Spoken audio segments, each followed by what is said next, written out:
नमस्कार, आप देख रहे हैं सी न्यूज भारत और मैं हूं आपके साथ आकांक्षा। दो वक्त का न्यूज आर का रुख करेंगे इस वक्त की बड़ी खबर की तरफ, जहां रानीगांव ग्राम सेवा सहकारी समिति की विशेष साधारण बैठक का आयोजन सहकारी समिति मुख्यालय पर उपाध्यक्ष नारायण सिंह भाटी की अध्यक्षता में की गई है, जिसमें कई प्रस्ताव पारित किए गए। उसमें प्रमुख 2 प्रस्तावों पर उपस्थित संचालक मंडल सदस्यों एवं ग्रामवासियों ने चर्चा कर ध्वनि मत से पारित किए। एक प्रस्ताव में पूर्व अध्यक्ष मोहनलाल लोहार ने अपने पद पर रहते हुए कर्तव्यों का पालन नहीं किया तथा सहायक व्यवस्थापक रतन सिंह महेचा को 13 सितंबर को गबनकर्ता को गबन मुक्त कर फर्जी प्रस्ताव 5 नवंबर को पारित कर गबन मुक्त कराकर उप रजिस्ट्रार सहकारी समितियां पाली राजस्थान को फर्जीवाड़े में शामिल किया गया, जहां समिति के हितों के विरुद्ध कार्य करने के कारण गत बैठकों में हटाए जाने को लेकर आम सभा में उपस्थित सदस्यों द्वारा सर्वसहमति से हटाए जाने की पुष्टि कर प्रस्ताव पारित किया गया है। वहीं अन्य प्रस्ताव में उपस्थित संचालक मंडल सदस्य एवं उपस्थित समस्त समिति सदस्यों द्वारा सर्वसहमति से उपाध्यक्ष नारायण सिंह भाटी को कार्यवाहक अध्यक्ष के रूप में समिति के कार्यों को करने के लिए चुनकर उनके हस्ताक्षरों को अधिकृत किया गया। प्रस्ताव में यह भी लिया गया कि 8 नवंबर से तत्काल रूप से मोहनलाल लोहार को अध्यक्ष पद से मुक्त किया जाकर बैंक से लेन देन एवं महत्वपूर्ण दस्तावेजों पर हस्ताक्षर करने की रोक लगाई गई। सहमति के दस्तावेजों पर मोहनलाल अध्यक्ष के हस्ताक्षर से करने पर रोक लगाई गई, जहां बैंक और अधिकारियों को अवगत करवाया गया कि मोहनलाल के साथ किसी प्रकार के लेन देन करने पर वे स्वयं जिम्मेदार होंगे। वहीं उपाध्यक्ष नारायण सिंह भाटी से पूछने पर बताया कि राजस्थान सहकारी समिति अधिनियम 2001 धारा 26 के उपधारा 2 के खंड का के प्रावधान के अंतर्गत विशेष साधारण सभा बैठक सहकारी समिति के विसंगतियों को मद्देनजर रखते हुए विशेष साधारण सभा आयोजित की गई है। बैठक को उपाध्यक्ष नारायण सिंह भाटी, संचालन मंडल सदस्य गणेश सिंह राजपूत, रोहित व महेश सिंह चरण ने संबोधित करते हुए विस्तार से समिति में चल रही विसंगतियों पर प्रकाश डालते हुए उपस्थित सदन को अवगत कराया। उन्होंने समिति की कीमती जमीन को सरेंडर करने का आरोप मोहनलाल पर लगाते हुए कहा कि करोड़ की जमीन चली जाती, लेकिन समय रहते सदस्यों द्वारा बैठक करने पर पुनः जमीन समिति को प्राप्त हो गई है। बता दें कि बैठक में उपाध्यक्ष नारायण सिंह भाटी, संचालक मंडल सदस्य गणेश सिंह, राज पुरोहित, महेश सिंह अखावत समेत कई लोग उपस्थित रहे।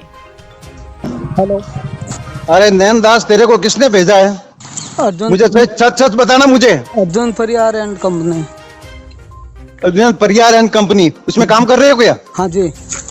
हाँ तो किसने भेजा तुम्हें? अरे अर्जुन परियार एंड कंपनी। तुम होते कौन हो आने वाले यहाँ? देखो भाई साहब, मेरी बात सुनो। आप सुन लिया मैंने बात, सुन लिया मैंने बात। उसके लाखों रुपए उसने उड़ा दिए, गबन कर दिया, लाखों का सुना लगा दिया। और साले मेरी ऑडिट करने आया तू? ठीक है, आप जवाब आप। सब कुछ ठीक है, परंतु सोचना चाहिए तुम्हें। आप ध्यान रखो, मैं जानता हूँ अच्छी तरह। आ जाऊंगा मैं, नहीं तो सोचे थी आ जाऊंगा तुम्हारे घर पे। ठीक ठीक। आज दिनांक 8 नवंबर 2021 को हमारे रानीगांव ग्राम सेवा सहकारी समिति की एक विशेष और आपातकालीन बैठक का आम सभा का हमने यहाँ आयोजन किया समिति मुख्यालय रानीगांव पर। बैठक का कारण ये था इस आयोजन का कि हमारे पूर्व अध्यक्ष, आज के पहले वो अध्यक्ष थे लेकिन अभी आज के बाद वो पूर्व अध्यक्ष हो गए हैं, मोहनलाल लोहार ने समिति हितों के विरुद्ध कार्य किया।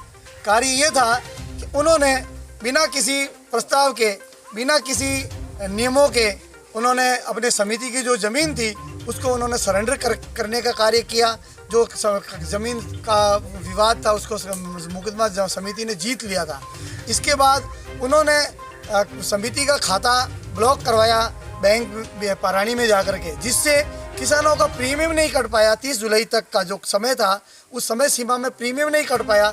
इस कारण से इस साल जो अकाल की विभीषिका है उसमें जो सरकार द्वारा किसानों को जो फसली ये अपने मुआवजा मिलेगा वो अब इस समिति को नहीं मिलेगा। किसानों का नुकसान हुआ, तो इस प्रकार की सारी कार्रवाई उनकी समिति हितों के विरुद्ध समझी गई। इसलिए आज की बैठक में और पिछले 3 वर्षों से वो समिति की किसी बैठकों में आ ही नहीं रहे थे।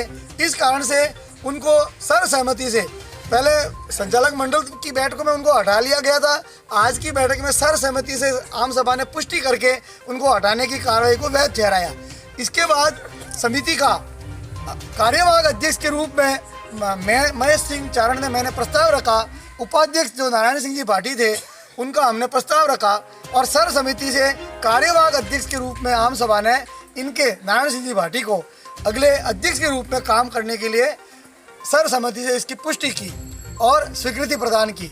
आज के बाद में हमारे रानीगांव जीएसएस के अध्यक्ष श्री नारायण सिंह जी भाटी रहेंगे और इस बात की पूरी आम सभा ने पुष्टि की। इसके अलावा आज के बाद मोहनलाल लोहार के किसी भी प्रकार के हस्ताक्षर जो बैंक और सहकार भवन में जो चलते थे उनके वो तत्काल प्रभाव से रोक लगाने का प्रस्ताव भी आज पास किया गया, जिसकी अब इन प्रस्तावों की जेरोक्स कॉपियाँ हम उन रजिस्ट्रार विभाग और एमडी कार्यालय पीसीसीबी पाली में जाकर के हम उसकी जमा करवाएंगे और उसके बाद तत्काल प्रभाव से रोक लगाने की कार्रवाई की जाएगी। और उनकी जगह आज के बाद समिति के सारे लेन देन वित्तीय व्यवहार में अध्यक्ष के रूप में श्रीमान नारायण सिंह जी भाटी के हस्ताक्षरों को मान्य किया जाएगा। ये ग्राम सभा ऐसी क्या जरूरी थी जो आपको ग्राम सभा करने में आई? ग्राम सभा यूँ है कि कोरोना के बाद में काफ़ी लंबे समय से इस सहकारी हमारी सोसाइटी में कई विसंगतियाँ उत्पन्न हुई थी। आज ये आपने जो सभा रखी ये खुले में क्यों रखी? खुले में यूँ इसलिए है कि वैसे तो किसी भी संस्था की, चाहे वो सहकारी संस्था हो, पंचायत हो, कोई ट्रस्ट हो, डेयरी कमेटी हो, जो भी आम सभा होती है उसके लिए बहुत बड़ा आयोजन रखा जाता है। टेंट की भी व्यवस्था होती है, माइक भी लगाना चाहिए। हमने सारी व्यवस्था की। हमने उच्च अधिकारियों को भी हमारे आज की बैठक के बारे में जानकारी उपलब्ध करी। हमने एसडीएम कोर्ट में भी रिसीव ली, उसकी सूचना दी। हमने एमडी कार्यालय, रजिस्ट्रार कार्यालय में भी सूचना दी और उसके बाद में ये आयोजन हम कर रहे थे। हमने रात में कल टेंट और माइक की भी व्यवस्था की, लेकिन यहाँ पर कुछ असामाजिक तत्वों ने, और उसमें हो सकता है ऐसा सुना है कि उसमें सहायक व्यवस्थापक भी इन्वॉल्व था, रतन सिंह जी, और उन्होंने आकर के टेंट वाले को धमकी दी, गाली गलौज किया और वो अपने सामंती प्रभाव के कारण उनको भगा दिया। और उसके बाद पुलिस थाने में भी मामला गया, हम भी गए। हमने थानेदार जी से और जांच अधिकारी मेघाराम जी से हमने बात की, तो उन्होंने भी कहा कि यार अब वो टेंट वाला उसका तो हम क्या कर सकते हैं, तो आप लोग बैठक करो, खुले में ही कर लो। तो हमने कहा कोई बात नहीं, हम सर्दियाँ हैं, लेकिन आज किसानों को ये धूप में बैठना पड़ा। ये काफ़ी देर तक यहाँ पूरा खचाखच भरा हुआ था। लगभग 500-600 लोग किसान यहाँ मौजूद थे। अभी 150 आपके सामने है। बैठक ख़त्म भी हो चुकी है, उसकी घोषणा भी हुई। सेवादार जी का रिटायरमेंट है, 30 जुलाई को हो चुका है। तो चूँकि हमने निर्णय लिया कि आज ही हम उनको छापा और माला बहुमान करके विदाई समारोह ये भी आज हमने रखा, तो इसलिए हमें मजबूरी बैठना पड़ा। उन्होंने की ऐसा हटाया टेंट, बाद धमकियाँ दी, अब कोई उच्च अधिकारी सुन ही नहीं रहे। इसका मतलब ये गुंडागर्दी चल रही है यहाँ पे? पूरी की पूरी गुंडागर्दी, तानाशाही है, पूरी भूमाफिया है। डिपार्टमेंट के प्रति आप क्या कार्यवाही करोगे आगे की? आगे हम तो कर ही रहे हैं, हमारा सारा हाईकोर्ट में जारी है, एडीजे में चल रहा है। कार्रवाई हमारी बंद ही नहीं है। कार्यालय अभी भी ताला बंद है। आज भी हमने आज अभी वर्किंग डे है, लेकिन ताला लगा हुआ। आप लोग मीडिया उसकी कार्यालय की तरफ आप अपना एक मूवमेंट करना, वो ताला लगा। ताला कब तोड़ा गया था? ताला सेवादार जी के रिटायर के बाद में 31 जुलाई को जब रिटायर हो गए शाम को 5 बजे, तो हमने हेमंत देवासी जो अतिरिक्त सहायक व्यवस्थापक के रूप में यहाँ कार्मिक कार्यरत है, संचालक मंडल की जिम्मेदारी होती है, उनके पास चाबी आते और सारा रिकॉर्ड आता, तो हमने हेमाराम देवासी को सुपुर्द कर दिया। उसके बाद ताला लगाया हेमंत देवासी ने, तो अगले दिन 2 ताले के ऊपर ताला लगा दिया उन्होंने। और काफ़ी दिनों के बाद में फर्जी पंचनामे की कार्रवाई करके, बिना कोई बैंक का कोई अधिकारी नहीं था, कोई भी रजिस्ट्रार का कार्यालय का कोई अधिकारी नहीं था, और उन्होंने फर्जी पंचनामा की कार्रवाई करके ताला को तोड़ा गया और फिर अपना ताला लगाया, और ये उस दिन से कार्यालय बंद है। यहाँ पे कितने दिनों से वो ड्यूटी पे नहीं आ रहे? ये 2 महीने तो हो गए पूरे। 24/8 के बाद में ये पूरा लगभग, आज देख लो आप, 24/8-21 के बाद में। राजस्थान से सी न्यूज संवाददाता चंद्रकांत पुजारी की रिपोर्ट। फिलहाल के लिए इतना ही। देश और दुनिया की तमाम बड़ी खबरों के लिए बने रहे सी न्यूज भारत के साथ। हर खबर आपके साथ, आपके हाथ।